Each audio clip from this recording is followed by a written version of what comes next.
கிறிஸ்துவுக்குள் அன்பான தேவனுடைய பிள்ளைகளே, ஆண்டவராகிய இயேசு கிறிஸ்துவின் நாமத்தில் உங்கள் அன்போடு கூட வாழ்த்தி இந்த நிகழ்ச்சிக்கு வரவேற்கிறேன்.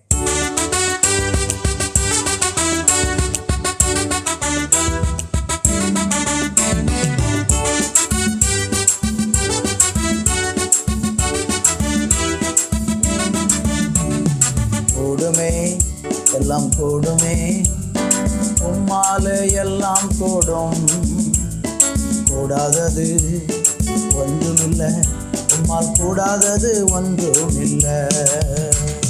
கூடுமே எல்லாம் கூடுமே, உம்மாலே எல்லாம் கூடும், கூடாதது ஒன்றுமில்லை, உம்மால் கூடாதது ஒன்றுமில்லை. கடல் மீது நடந்தீரையா, கடும் புயல் அதட்டி நீரே, கடல் மீது நடந்தீரையா, கடும் புயல் அதட்டி நீரே, சாத்தானை ஒடுக்கி நீரே, சர்வ வல்லவரே, சாத்தானை ஒடுக்கி நீரே, சர்வ வல்லவரே. கூடுமே எல்லாம் கூடுமே, உம்மாலே எல்லாம் கூடும், கூடாதது ஒன்றுமில்லை, உம்மால் கூடாதது ஒன்றுமில்லை. கூடுமே எல்லாம் கூடுமே, உம்மாலே எல்லாம் கூடும், கூடாதது ஒன்றுமில்லை, உம்மால் கூடாதது ஒன்றுமில்லை. மனுஷனால் கூடாதது தேவனால் கூடும், தேவனால் எல்லாம் கூடும் என்று உங்கள் வார்த்தை சொல்லுகிறதற்காக நன்றி. இந்த வேளையில் யாரெல்லாம் என் வாழ்க்கையில் இது என்னால் முடியலை, நான் என்ன செய்ய போகிறேன்னு ஏங்கி கொண்டிருக்கிறாங்களோ அவங்க உள்ளத்தில் ஆண்டவரே நீங்கள் ஆண்டவரை பேசுங்க, நீங்கள் அவங்களுக்கு நம்பிக்கையும் தைரியத்தையும் கொடுத்து ஆசீர்வதிங்க.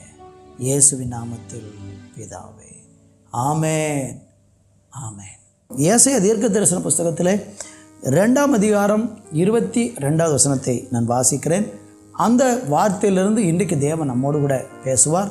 ஜெபத்தோடு இந்த செய்தியை நீங்கள் கவனியுங்கள். நிச்சயமாக இன்றைக்கு ஆண்டவர் உங்களோடு கூட பேசுவார், நம்மோடு கூட பேசுவார்.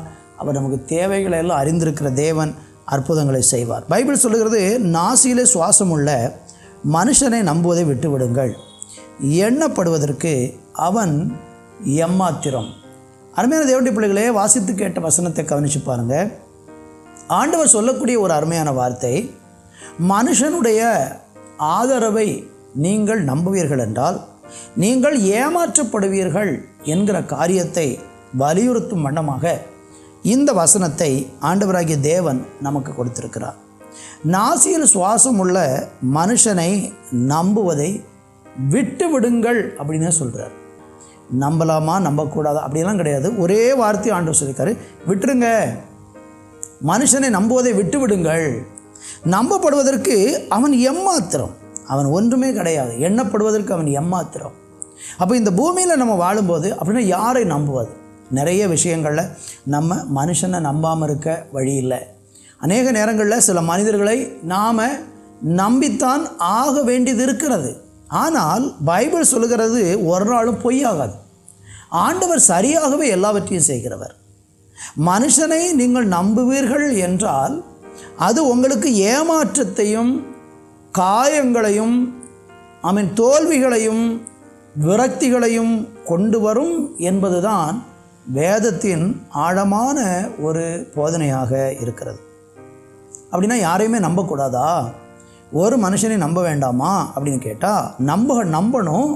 சில காரியங்களுக்கு சில மனிதர்களை நம்ம நம்பணும். ஆனால் நம்ம முற்றிலுமாக நம்புவது தேவனையாகவே இருக்க வேண்டும். மனுஷன் யார் என்று முதலாவது தெரிந்தால் மட்டும்தான், நம்மளை சேர்த்து தான், நம்ம எல்லாரையும் சேர்த்து தான், நம்ம யார் என்று நாம் நன்றாக அறிந்திருந்தால், அல்லது நம்ம சார்ந்திருக்கிற நம்பி இருக்கிற மனிதர்கள் யாரென்று நம்ம சரியாக புரிஞ்சிருந்தா நிச்சயமாக அந்த மனுஷன் மேல் கொள்ளுகிற நம்பிக்கை நமக்கு வராது. அதற்கு மாறாக தேவன் மேல் கொள்ளுகிற நம்பிக்கை நம்முடைய வாழ்க்கையில் கட்டாயமாக பெறும். அப்போ மனுஷனை நம்பக்கூடாது, யாரை நம்புவது என்று வேதத்தில் நம்ம இன்றைக்கி ஆராய போகிறோம். மனுஷனை நம்பாவிட்டால் யாரை நம்பணும், யாரை நம்புவது நமக்கு நன்றாக இருக்கும் என்பதை குறித்து தான் இன்றைக்கி நம்ம தியானிக்க போகிறோம். சங்கீதத்தில் 118ஆம் சங்கீதத்தில் 8வது வசனத்தை வாசிக்கும்போது அங்கே கர்த்தர் ஒரு காரியத்தை சொல்கிறாரு. மனுஷனை நம்புவதை பார்க்கிலும் கர்த்தர் பேரில் பற்றுதலாக இருப்பதே நலம் என்று சொல்லுகிறது. நான் ஆரம்பத்தில் சொன்னேன், மனுஷனை நம்பக்கூடாதா?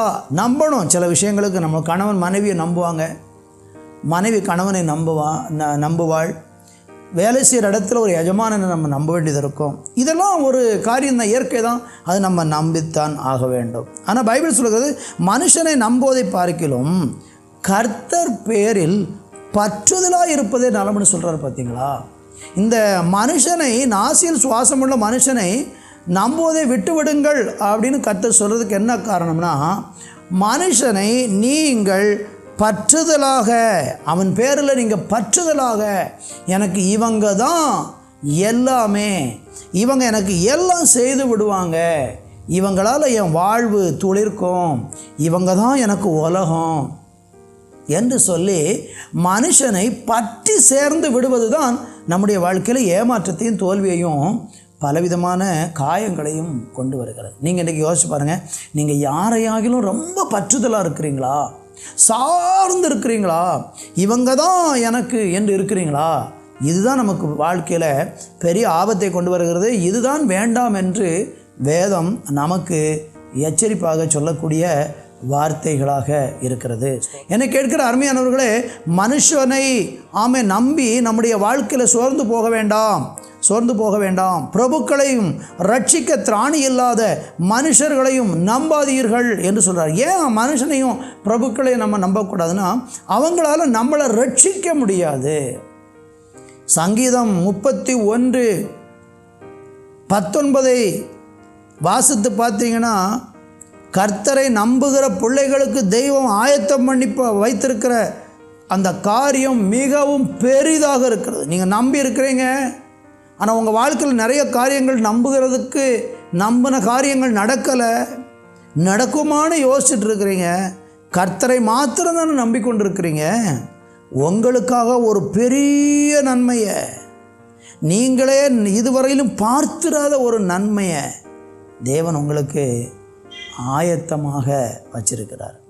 சங்கீதம் 17:7 படித்து பார்த்தீங்கன்னா, உங்கள் விரோதிகளுக்கு, கர்த்தரை நம்பி இருக்கிற மனுஷனை அவங்கள விரோதிக்கிறவர்களுடைய கையிலிருந்து தேவன் தப்புவிப்பார் என்று பார்க்க முடிகிறது. எனவே இன்றைக்கு நீங்கள் தேவனை நம்புங்க. உங்கள் வாழ்க்கையில் அவரை ஒரு விஷயம் நம்பி பாருங்கள், உங்கள் வாழ்க்கை செழிக்கும். நீங்கள் மனுஷனை நம்பி தோற்றதும் ஏமாந்ததும் போதும், பிரபுக்களை நம்பி ஏமாந்தது போதும், பணத்தை நம்பி ஏமாந்தது போதும். நீதிமொழிகள் 28:26 நீங்கள் படித்தீங்கன்னா, தன்னம்பிக்கை கூட, ஒரு மனுஷன் தன்னையை நம்புகிறது கூட மூடத்தனம்ங்கிறார் ஆண்டவர். நிறைய பேர் சொல்லுவாங்க, தன்னம்பிக்கையை வளர்த்துக்கொள்ளணும், உங்களுடைய திறமையின் மேலே நீங்கள் நம்பிக்கையாக இருங்க. நோ, மனுஷனுடைய திறமை அவனுக்கு கண்டிப்பாக உதவாது. தன்னம்பிக்கை ஒரு மனுஷனுடைய வாழ்க்கையை கட்டாது. அதற்கு மாறாக கர்த்தரை நம்புகிறது தான் ஒரு மனுஷனுடைய வாழ்க்கையை கட்டும். ஸ்தோத்திரம். கர்த்தருடைய பிள்ளைகளை, இந்த நாட்களில் உங்கள் வாழ்க்கையை யோசித்து பாருங்கள். அங்கே நீதிமொழிகள் 28:26 சொல்லுகிறது, தன் இருதயத்தை நம்புகிறவன் மூடன். உங்களை நீங்கள் சார்ந்து நம்பிக்கிட்டு இருக்கிறீங்களா? அவன் மூடன் அப்படிங்கிறார். ஆனால் நம்ம கர்த்தரை மாத்திரம்தான் இந்த பூமியில், அவர் தான் நம்பிக்கைக்குரியவன். வாக்கு சொன்னால் வாக்கு மாற மாட்டார், சொன்னதை செய்வார், நம்புகிறவங்களை கைவிடவே மாட்டார். இன்றைக்கி இந்த ஒரு நம்பிக்கையோடு நான் உங்களுக்கு ஜெபிக்க விரும்புகிறேன். நீங்கள் இருக்கிற இடத்தில் தலைகளை தாழ்த்தி என்னோடு கூட சேர்ந்து ஜெபியுங்கள். கர்த்தர் நிச்சயமாக உங்களுக்கு உதவி செய்வார். நல்ல தகப்பனே, மனுஷனையோ பணத்தையோ தன்னம்பிக்கையோ சுயநம்பிக்கையோ எதுவையும் சார்ந்து கொள்ளாமல் முற்றிலுமாக தேவனை மாத்திரம் நம்புகிற ஒரு நம்பிக்கையை நீர் எங்களுக்கு தந்து ஆசீர்வதிப்பீராக. யாரெல்லாம் இப்பொழுது என் வாழ்க்கையில் நிறைய மனுஷனெல்லாம் நம்பி ஏமாந்துட்டேன், இனி எனக்கு ஒரு மேன்மைக்கு வழி தெரியலை, நான் விழுந்து போயிட்டேன், தோல்வி அடைஞ்சிட்டேன், இனி நான் உங்களை முற்றிலுமாக நம்ப என்னை ஒப்பு கொடுக்குறேன்ப்பா, என் மேலே கிருபையாக இருமென்று யார் இப்பொழுது ஜெபிக்கிறார்களோ அந்த பிள்ளைகளுடைய வாழ்க்கையில் நீர் நம்பிக்கையும் நங்கூரமாக இருந்து அவங்கள கனப்படுத்தி உயர்த்தி ஆசீர்வதித்தருளுவீராக. இயேசுவின் நாமத்தில் பிதாவே, ஆமென், ஆமென்.